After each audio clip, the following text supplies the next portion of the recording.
This demonstration shows the usage of what's called business idea that. So this guy here is let's say in this scenario, this is a kid that, I don't know, likes to go go-karting at the go-kart track, and this is an electric go-kart here. Only when he's on the go-kart, he's not really burning that much energy. Let's say the kid loves cycling, but it's snowing outside. So in order to encourage the kid to do some exercise in the winter, what we do is you get him on the exercise bike, and he is charging up a battery. This battery can be, it's two modes, a physical battery, or it could be a virtual battery. But in either case, the activity is being monitored in what I call the power output module here. So this is a little bit of computer software that reads the output that this guy's putting in on the push bike. Okay, and the actual activity can go. This is a power generator here, so spins the wheels. It runs a dynamo that charges the battery, and I'll come back to another application for that battery later. So the kid's activity is being recorded here, and Dad, can we go to the go-kart track? Yes, son, we can go to the go-kart track. What level? What do you got in the battery? Well, have you charged the battery for the go-kart? Yes, I have. This information here can also be transmitted to the go-kart track, and they've got basically on file how much energy is in the battery, so that if there's two kids that want to go go-karting, right, then each of those kids has got to get on the bike and power up the battery for the cart so that they can go go-karting. All right, that's how that works. Now, as I say, probably got lost there. There's two streams. One's physical, one's virtual. So that this hookup here, right, in one version may not actually exist. The kid simply gets on the bike, charges up a virtual battery that's communicated to the go-kart track. The go-kart track fire off an email or otherwise make the information available. Hey Dad, did you know that your kid has charged up the battery so he can do X number of laps?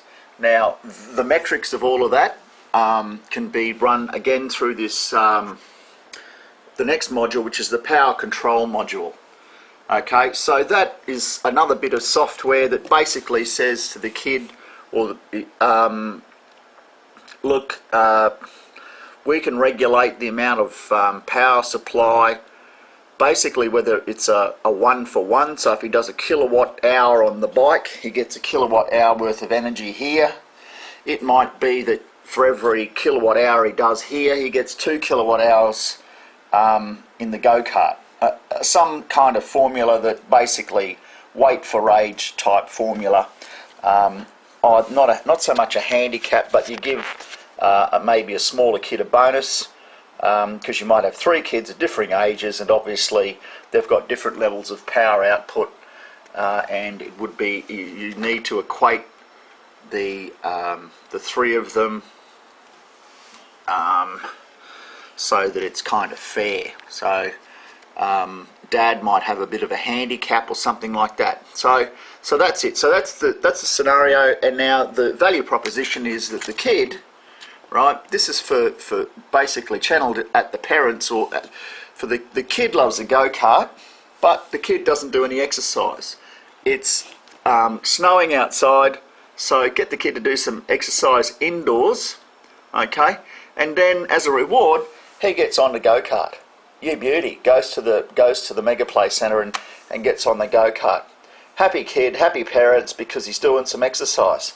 Second application for this scenario is that this battery here could be made such that there's a power console that such as Nintendo or what have you, and they're not going to want you fucking around with their proprietary system, but basically it's the same concept. Instead of the go-kart now, replace this go-kart with a Nintendo system or PlayStation or computer or some other device that requires electricity, that the kid spends an awful lot of time on and doesn't get their exercise done.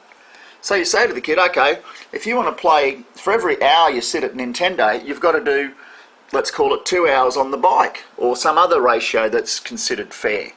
And the only way that you can operate the console is through this this battery mechanism here.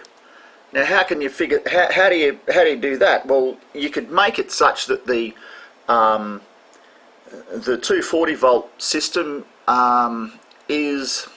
I'll have to design something in short, but the 240 volt plug plugs into a regular socket, okay, and that regular socket is plugged into a lock box which has got a UPS on it, and the UPS is supplied by this battery here, okay, so that's it. That's the only, and then that's all locked up, so that short of chopping off the cord on the unit, right, that way you haven't got to fuck with the specifics of the console. It just takes a normal 240 volt, one of these ones, plug, right, and that gets plugged into the lock, to the box, okay, the battery goes into the box, it all gets locked up, and that's the closed system to run the computer or the laptop. Now, what's stopping him disconnecting it and plugging it into something else?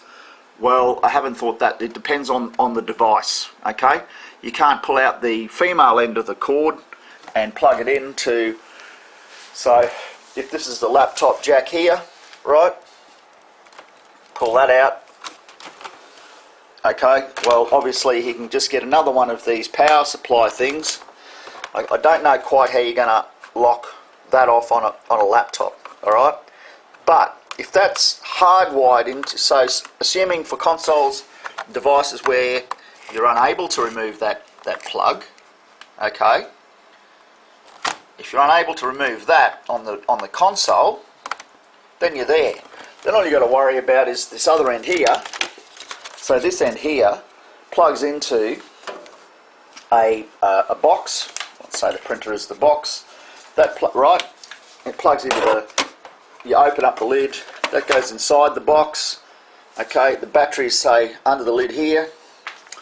Let's assume this toilet roll is the battery.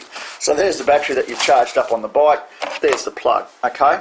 You lift the lid on the box, bang, that goes in there, that goes in there, you close down the lid, right, and then what you've got is that cord coming out here, that's locked in, you can't get to it, okay. And then, again, bad example, but assuming that this end here, if that were to be hardwired into the fucking console device, right, so you can't pull it out, then basically you've got the Nintendo machine hardwired into this box, and that box is being supplied by the battery that's been charged up on the bike. So this is a UPS type unit, all right. And it's not quite foolproof, but getting there. Then what we've got is a kid, right, who is charging up his battery so that he can play computer games on his Nintendo, okay? There you go. And I mean, there are things in the BIOS, and you might be able to address the concern of this here, so that if this is removed or power, look, you can get around that. Probably not designed for computers and laptops, right? But certainly the other gaming consoles. Righto. So then there's the next concept, which is Dad doesn't do any exercise. So this is Dad, and that's a kid. Okay. Dad doesn't do much exercise. He needs an incentive to get on the bike. All right. So what's his incentive? He takes the kid to the go-kart track, right, where the bike is in situ at the go-kart track. So all that is set up at the go-kart track. Right. How does it work? The father does high impact training, all right? If he's 45 and he's getting fat, he can do a burst of a sprint for 20 seconds, come to a full rest, which takes 2 minutes, then do another sprint for another 20 seconds, rest for 2 minutes, and then do a third and final 20-second sprint, okay, and then rest another 2 minutes. Okay, high impact training. What does that do? Watch the Catalyst program and find out. Okay, so as he's doing that, he's charging up the battery. Again, this concept of the battery. Now that battery is also monitored by his output here. Okay, and he charges up the battery, gets this up to a certain level, and suppose he goes to the gym more frequently than little kid goes to the go-kart track. He charges up, Dad charges up the battery. Dad's getting exercise. This is Dad going to the gym. Okay. Then at the weekend or what have you, it's time to look after the kid, right? So you take the kid to the go-kart track. Now the kid might also get on the bike, depending on his age and stuff, or she, you know, the little girl might get on the bike, and she does the same scenario. So she charges up the battery, right? And then you've got this deal between the parent and the kid. Well, I do so many hours of exercise, you do so many hours of exercise, then you get the reward, right? So that part needs to be figured out, but there's some sort of equation once more where where everybody's getting a bit of exercise and the kid is getting an outing and the father is fulfilling his need to be with the father-son activity, or the father-daughter activity. It's got a green theme because we're talking green energy here, and we start to get this idea, or start to be educated on, you know, equate energy consumption, how much power, how much effort you need to do this. So because you're physically working, it's really promoting energy conservation, right? Because no one wants to get on the sweat wheel, all right, and do this. So turning lights off, blah blah blah blah blah. Good for the planet, good for the environment. But the main objective is whoever's on the bike's getting exercise, whoever's in the go-kart's having a bit of fun. Then what we do is we've got this visual display unit. Okay, so there's a physical go-kart track. This is on a GPS. There's two-way communication between both driver and, shouldn't say father and son, it's not for that, but driver and engine power room, if you like. And what's going on there is that whoever's in this room here is basically playing Mario Kart, but for real, right? So the position of the car on the track, okay, is being communicated. This guy on the bike, they're talking two-way. Look, I'm going to overtake this guy. Get on the gas now, all right? I want to do a power lap this time. So whoever's on the bike does a burst. There's some residual or baseline level of energy in the battery, okay? But that's controlled by a capacitor that's controlled by the power control module. So again, through the usage of software, what's on the power output module here, okay, is communicated via Wi-Fi to the power control module in the cart, all right? And then, so instead of 100% of the power of this battery being available, it might be, say, 50% is available. And then this guy says, give us a piece of 10, you know, which is a 10-second, in rowing terms, give us a 10-second burst, right? Do 10 strokes flat out. So this guy does 10 strokes flat out, watching him here, and they're strategizing the whole time, right? Like they do in Formula One. Give us a burst, so he does a burst. Okay, that's recorded here. Okay, and then the power output module reports to the power control module, and the power control module goes, shit, this guy's put his foot on the accelerator. How much gas can I give him? And the power, how much power can I drive the wheels at, right? Under this power control module thing here. And so the power control module consults with the power output module, right? And basically asks the question, right? Power control module, bike, car, he says, this guy goes, hey, I want to overtake, I need a burst of power, okay, on the two-way. Puts his foot on the pedal. When he puts his foot on the pedal, the power control module goes to the power output module, give us maximum power. And the power output module says, this guy is really hoofing it, right? He's really powering on. So how many watts and how many amps is he producing?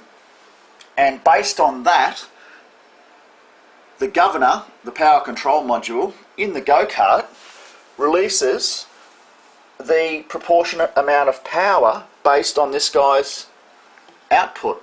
I hope that makes sense. It does to me. It might need a sequence diagram, but I understand it that way. So you've got two-way communication here between the cart and the guy on the bike, right? The guy's looking at the VDU, so he knows, okay, where this guy's positioned on the track to overtake the guy in front of him. He does a burst of power, right? That's recorded on the power output module, okay? When the go-kart driver puts his foot on the pedal to go maximum power, the power control module consults with the power output module, okay? They look at how much energy is in the local battery, the current power output here, okay, the current power output from the bike, and how much how much reserve is available, okay? Because he might say do a hot lap, right? This might be qualifying, for example, okay? So during a qualifying lap, it might be absolutely flat stick the whole way, starting with zero battery, okay? And then away, you know, the power in this battery that the guy's doing, because he's doing interval training, right? So he powers up the battery for 30 seconds and sits there for 2 minutes and does nothing, right? He doesn't want all of that power at full tilt, but whatever he puts in this battery here, okay, gets stored, or sorry, gets replicated in this battery here, okay? Assuming, so this battery starts fully charged, but it's not all available fully charged, okay? It goes through the PCM, which regulates, right? That's the power regulator, how much power is released to the wheels, all right? And that's it. Then you've got endurance events for the go-kart. You might have team events where you might have 4 bikes lined up, and you know, this family here is charging up this battery here, by the way, gets charged up. That can be a physical battery that then gets put into the cart at a later date. Okay, so it might be that you've got a family has got so they might go to the gym on one day, okay, and he's just going to the gym regular and doing his cycle class, all right? At the same time, he's charging up a battery. Instead of using resistance, which they do, which is based on a fan here, right, you make it freewheel, so the load or the resistance is actually the generator. So the energy that you're putting on the bike, instead of just working against air, it's actually working against the resistor in the generator and charging up a battery, you know. So the connection here between the brain and the battery is like, okay, I do this and I charge up the battery. When it gets to full, okay, Daddy knows that, well, I've got a full battery, we can go go-karting, you know, this weekend. Or you might have 6 of these batteries, and you might have an event as an incentive. And it might be you're following the Formula 1 circuit, right? So you might have a, you know, something coinciding with the Formula 1, right? Where, okay, it's Monaco this week, Monaco or whatever, and there's a season, you've got competition. So then there's an incentive for the father to get fit, or the parent to get fit. Again, maybe the kid gets on the bike, you know. Maybe it's not a father and son thing. Maybe it's just all kids, and to encourage the kids to do some sport again, physically on the bike, right? They go to the track, charge up the battery, you know, and then maybe you can buy a fully charged battery here, but it costs you a shitload of money if you don't want to get on the bike. So if you charge it up, you get it at a discount price or for free. You get a gym membership here. That's how you raise the money. Okay, and then the commitment to keep going is that you enter into a competition that roughly coincides with Formula 1. You might go to the track more frequently than the Formula 1 shows on TV, and then at Formula 1 weekend you go, okay, all participants in the Formula 1 have got to go and do, you know, and compete this weekend. So you've got a big room full of bikes, okay, like Soul City do, and you're doing spin class, okay, and you're either live driving the kid around the track on the kart in that scenario, you know, you can have a practice, or you just where the kid's just racing around the thing, or you can have a live event where the kids are all in the go-karts on the track, okay, and the parents are on the bikes, or kids are on the bikes, kids are in the karts, and it's a family-run thing or a team sport, okay, where you have a driver that swaps out as a pit stop. One driver gets out, gets on the bike, one bike rider, so you swap between the driver and the bike rider, okay, and that involves a bit of strategy. So many laps, roughly based on a Formula One season, okay. In terms of profile, you get Mark Webber to promote it, okay, because what's he doing? He's got a book coming up, so he's the profile guy. And what's he promoting? Renewable energy. He's promoting energy conservation, green power. He's promoting how to be aware of energy consumption, power consumption. Some terms like watts and amps, capacity are all considered. It's fitness based because everyone's kind of getting fit, okay. The kid's getting fit as he gets out of the car and back on the bike. The parents are getting fit because they're going doing high impact training. This guy's losing quite a lot of weight because in that high impact training. It's a very good sport. What else are you doing? It's a family activity, okay, that promotes fitness, education of energy consumption. Quite a lot of technology. In fact, there might be a kit to actually build your own kart, so there's another activity and another revenue stream potentially that's there. Strategy around the track. When you are replicating the 10 laps or whatever, it might just be a basic track, but when to put the power on, so there's that aspect to it, and yeah, it's just the vibe. So the other one is the virtual Tour de France. Okay, so how that works again is you've got a computer game, and you might even develop your own console for this one, I'm not too sure. But basically it's a virtual Tour de France. And how does that work? Well, again, you've got the bike, okay, and on the TV, right, you might be watching the Tour de France or whatever, but no, you've got the bike here, okay, and the resistance on the bike this time, okay, it's a different bike, separate scenario. The output on the bike's being monitored, okay, and then depending on how much output you're having, that determines where you are on the track. Instead of a VDU, visual display unit this time, okay, that is a console with a visual display unit now, and there's software in there that's taking a read of the output from the bike, right, from the power generator. Power output module again is in use here, measuring the current output, the watts and the amps, and how much stored capacity doesn't really come into it, but basically the output. And there you are. You are in the Tour de France, right? Now, well, this is where it gets tricky. So this is a game concept where you've got riders in the actual Tour de France, right? And they're going to be much fitter and faster and strong, right? And their position, not the car this time, but the position of that rider in the Tour de France is being displayed on the VDU, okay? So that's off the internet, and that's while it's actually happening.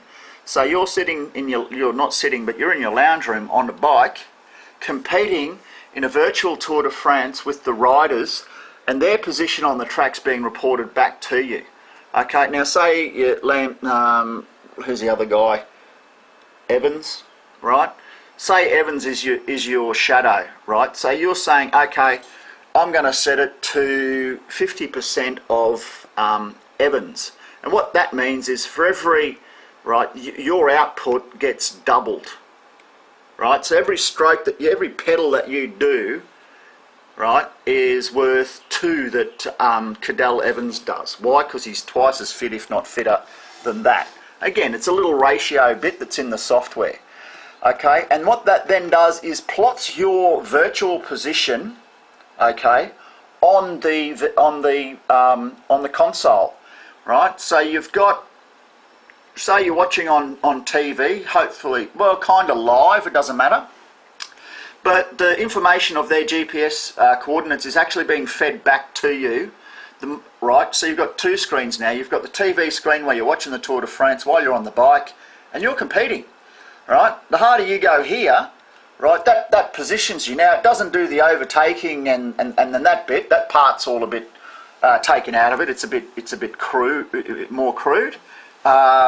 Maybe it can be the position on the track. Well, you're going to have the TV thing here. It's not going to show you. That'll show you whatever the camera people are doing, right? But on the screen that's coming out of the gaming console, right, you could have a caricature that's within certain range of the actual rider's position, so that you've kind of got to adjust your position based on theirs. Okay, so all of those GPS trackers that are on the riders, okay, they manifest themselves as, you know, riders on the screen, okay, not the TV screen that you might be watching, but the video display unit coming out of the game console.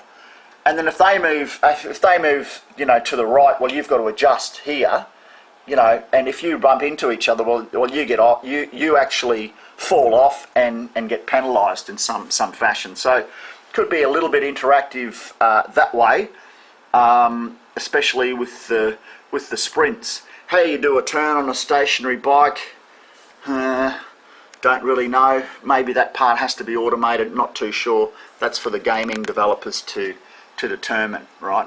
You might not be, whatever, that's another degree of technicality, but we can get around it. But as a basic concept, all right, you're on the bike at home, your position is being projected onto the track. That's the Tour de France track, okay, as they go through the mountains. The resistance here is being replicated, if you like, based. So the resistance on the power generator is being replicated as you go up a hill, for instance. The resistance will be increased. As you go down a hill, it'll be decreased, and so on. So that information is being fed back and physically controlled here again through a power control module. Distinct animal from, don't get it confused with the previous instance. But there you go. You're riding up the mountain. It gets harder. You're coming down the hill. It gets easier. And your position's being projected onto a screen in and amongst the other riders, so that you know you're sort of competing. Now, have you got the time to put 180 kilometres in, or whatever they do in a day? Probably not. So again, it might be that what you're watching is a feed comes in. All right, this is now past tense. So a feed comes in from the track here, okay, and I don't know, it's a factor of 4. So you want 4 hours gets condensed into 1 hour, because you probably can only do 1 hour on the bike, okay, and the tour gets shrunk based on an algorithm. Instead of 180 or 160 kilometres, it now shrinks back to 40, okay, instead of 4 hours. Okay, it's not to scale, but you do 1 hour on the bike for one stage of the Tour de France, okay. And if that's too complicated as a first kick-off, basically the Tour de France gets kind of replicated in that way, such that, I don't know, you can do 120 kilometres an hour here. So the speed on the bike, you multiply that by a factor of 2, okay, so that you basically can only do an hour of this exercise. You can incorporate the high impact training if you wanted to, but you go through all of the stages of the Tour de France, get all that data, punch it into a gaming console. Okay, you get on your bike, hook that up to the console, which is part of the console itself. Instead of a gaming paddle or a joystick, it's actually a bike. And then you do the Tour de France. What happens there? Well, you get fit, It'll be a pretty cool game, and it's networkable, which means if you want to compete with all the other owners of this thing here, there can be prize money. What better thing to do in the off season? What about people in Africa that might want to compete in the Tour de France? What about qualifying, you know, for the Tour de France on your bike here? Whatever you do here will determine your suitability for or eligibility into a team, right? So this could be a recruiting exercise sponsored by all of the sponsors of the Tour de France to go, hey, who's the next rising star in the Tour de France? And I know that in Africa, for instance, there's a lot of them that don't have access to fucking push bikes in Ethiopia, right? And they don't have electricity in Ethiopia either. So this method of actually qualifying for the Tour de France, instead of being out on the road, which there's not that many, to get your fitness up, right? You're charging up a battery that can run your house, or the lights in your house here. You're getting fit, right? And you're qualifying, and you say, hello world, I'm a qualifier, look at me, I've finished, you know, this year, so Virtual Tour de France 2016, I've come in second, and then I've done the Giro Italia and all of the other tours as well. I am the current virtual champion. Who's going to give me a riding sponsorship? I'm ready to go. And if you're good on the bike in the bedroom, okay, you may not be the best rider out in reality, but pretty good indicator that you've got at least some potential and that you're worthy of going to a boot camp or something. And fuck, maybe we'll sponsor you. Maybe the virtual tour team, right, will actually sponsor you. If you qualify, we'll put you through the rigorous training, and that's a prize and an incentive for buying the gaming console. Not only do you get a good workout and a good game, this is the value proposition, right, good workout, good game, but if you're a wannabe Tour de France rider, you can actually qualify for a real team, and you can publish yourself by having these, participating in competitions with other riders and owners of this console to qualify for boot camps for to become a sponsored rider in an actual, go from the virtual to the real tour. All right, so that's it for this session.